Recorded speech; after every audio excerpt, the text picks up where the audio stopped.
Welcome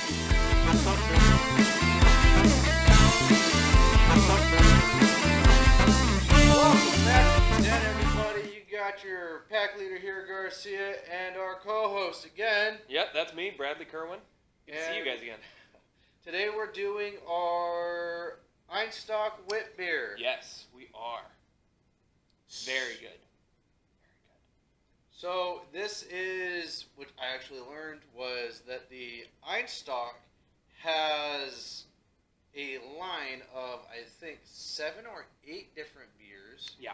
I believe it's 7, and it's 3 seasonal, and no, so it is 8 beers because it's 5 all year rounds. Yeah. And 3 seasonals that they rotate. Yeah. Yeah. And then you have your holiday part of your seasonals is your berry beer, which I would assume is a bit fruity. Your holiday beer and your Christmas beer because it has a hint of spruce, so I would say a Christmas beer. Yes.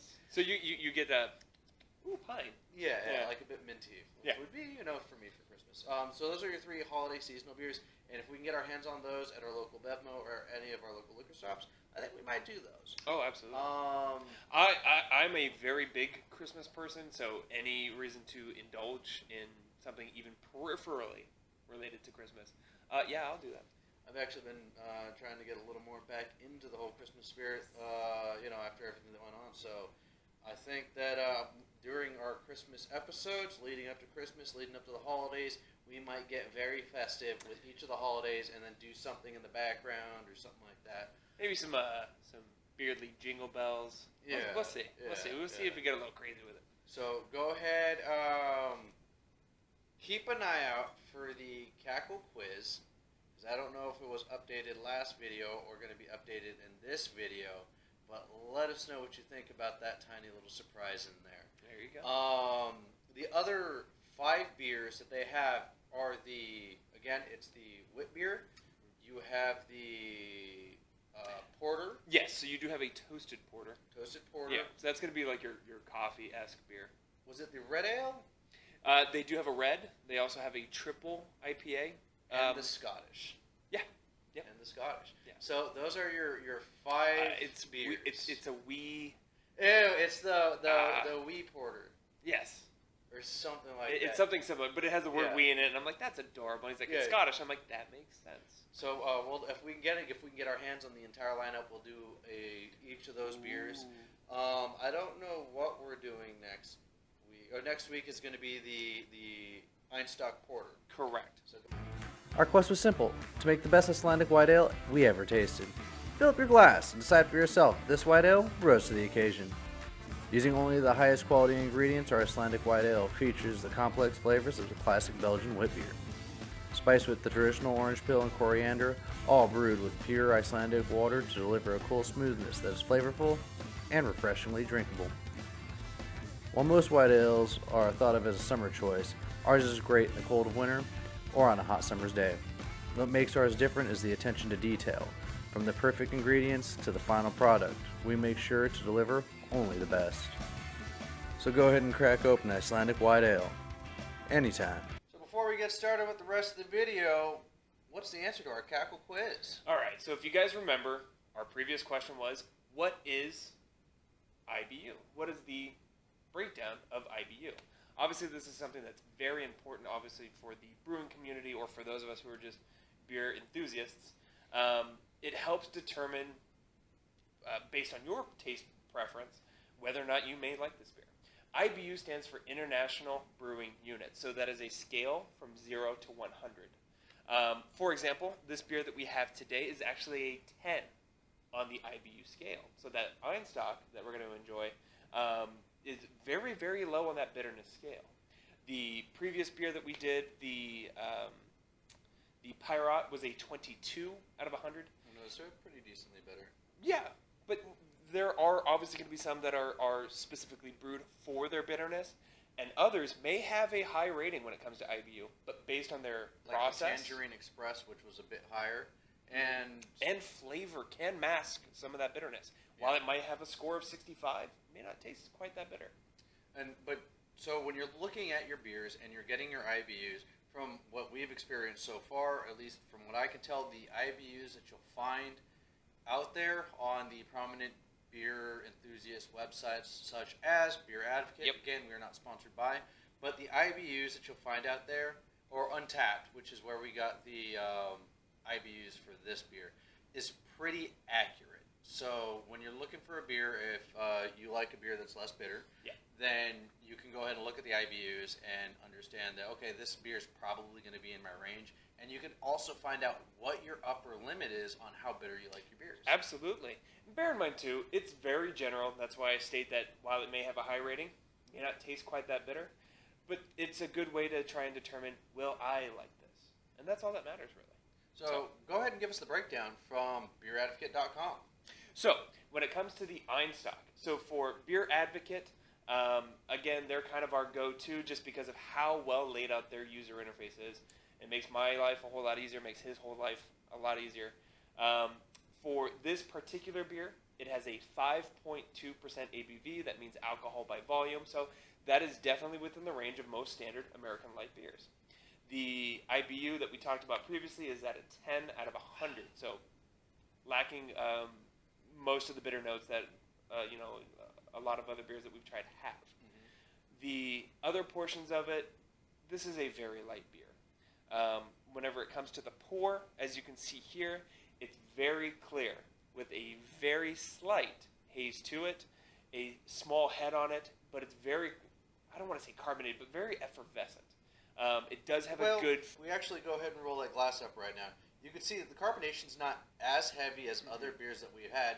I'd say that this carbonation is more on par with a Corona that has been not refrigerated. It's not heavy carbonation, but it's not absolutely flat. Right. Which makes this very drinkable. And very crisp. We have not chugged this beer, but considering the low carbonation, I'm pretty sure we could.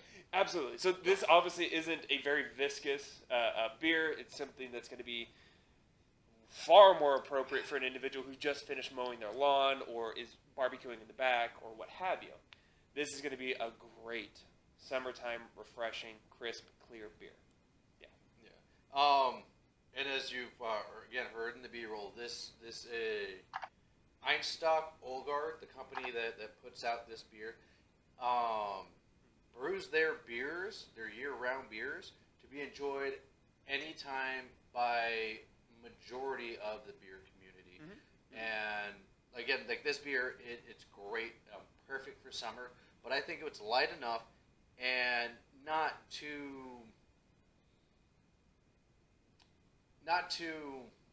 seasonal to where it would only be enjoyable during summer. Right. It's best enjoyed, in my opinion, in high temperature or you've exerted yourself in some way. It's time to come inside, grab one of these out of the fridge, and sit for 15 minutes before you get back at it. Next up, we have the Einstock Olgard website. Mm-hmm. And as you can see here, this is just the beer page for the beer. The home screen is a very interactive, very beautiful site. Yes. But it's very intensive on your internet. So if you have slower internet, I wouldn't recommend hanging around the home screen too long. But again, it's a beautiful website, very easy to navigate. Again, no age lock on the site. Very interactive, amazing site. If we can go ahead and pop up the image from the Instagram here. Yeah.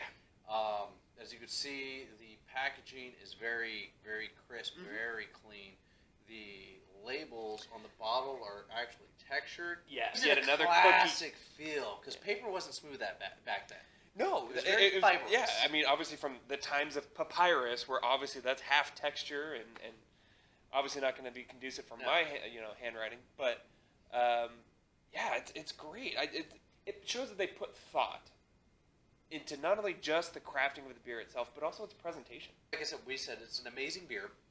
It's light, it's refreshing, it's great anytime. Like if you have nothing to do for the day, you're not going anywhere, and you're going to be just moseying about, I think this would be the great way to start the day. Grab a six-pack. We're sitting at ABV of 5.3, correct? 5.2. 5.2. Yeah. So perfectly normal. You could literally have this, and then an hour later be on about your day. Correct. So this is a great breakfast beer. 3 ways that I would describe it as clear, crisp, and it has a lot of citrus. So those 3 C's really do it for me. I'm a big citrus guy. This thing is made with coriander and orange peels and all manner of other things. It's delicious. The aroma on this, if you give the beer a whiff, is not heavy. You'd have to have a very sensitive nose in order to pick out the different aromas. For me, I don't get a from it, but you could definitely taste the citrus in it. And a little bit, and for me, it's Heavy. comforting. It's like, But I do like the wheat, the malt taste to it, where it's a little thick, a little bit on the tongue. and that's the video that we have, everybody. And this was the Einstock Olgord Whitbeir. The last episode we did was the Pirate Belgian beer, and it was an amazing beer. I think we both agree. Super good. It was too good. So go ahead and check that video out. You can also check out the last video, or the video before that, which was Tangerine Express by Stone Brewing, which is an amazing IPA. Yeah, it was an IPA I actually liked, which is few and far between. All right. Yeah. So for those of you who have joined us, thank you so much for joining the Cackle. We really appreciate all you newcomers. For those of you who have been with us throughout, we love you to death. Thank you so much for commenting, rating, and subscribing. For those of you that are newer, please join your fellow Cackle mates in rating, subscribing, and commenting. We obviously are trying to mold our process to your palate. But again, if you guys have questions, or if you have recommendations for beers that we should try, or just recommendations on our process, let us know. Put it in the comments below. We do go through each of those. Let us know what we can do better for you. And for the algorithm on YouTube, go ahead, and if you're going to go ahead and join the Cackle, like and subscribe. The more you like the videos, the more they are going to pop up so our community can grow. That's just YouTube logic right there. We have, as you can see, the shirts, which are being made now. If you want the shirts widely available, go ahead and leave comments below. Check out the community, the Cackle community on Facebook and Instagram and Twitter, all underneath Hyenas_den. We're everywhere. Thank you for joining us, and here's to you.